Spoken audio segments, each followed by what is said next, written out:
dog stop? It should go because it's green man. The dog should not be stopping. Well, the fact is, the dogs are not trained to recognize the color of the traffic signal. Hi, I'm Christina. I'm the guide dog mobility instructor. I train the dogs to be guide dogs, and I train the visual impaired to handle their dogs and know how to use them. Guide dogs are just like most other dogs, only that they are trained with special skills to recognize certain commands, to know what to do in certain situations when their visually impaired handlers need their help. They are all very friendly and happy to meet anyone if they are allowed to. That is when they are off harness.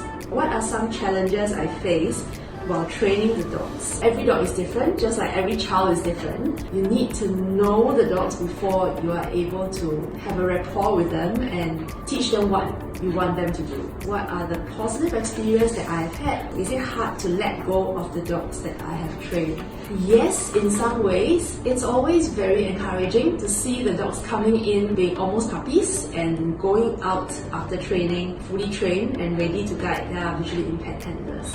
And to see them bond and to see them working well as a team. Guide dogs can't play with other dogs. This is only true when they are in harness, when their handlers need them to be focused and working, and therefore they cannot play with other dogs. But when they're off duty, their handlers are happy and other dogs are friendly, they are allowed to play with other dogs as well. Guide dogs don't make mistakes. Every living being, be it human or non-human, we all can make mistakes, and sometimes it depends on the environment around us, cause us to lose our concentration at that point. Guide dogs do make mistakes, which is why we tell people do not distract our guide dogs when they're working. Having a guide dog is cruel and unethical. I definitely don't think so. Really, guide dogs actually they have a very good life because a guide dog basically gets to go out every day, everywhere the handler goes. A lot more interaction and a lot more varied environments they get to experience, and then when they come back home and they're off harness, they get to relax with the handlers as well in the house. They're basically with their handler 24/7.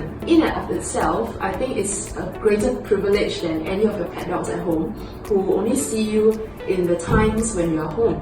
And when you're not home, they're home alone or on their own somewhere doing something in the house. I think one memorable one would be when I was training the dog and stopping at traffic lights, because the dogs are trained to stop at every curb stop and every traffic crossing. However, it was green man. And someone actually behind me went like, "Why did the dog stop? It should go because it's green man. The dog should not be stopping."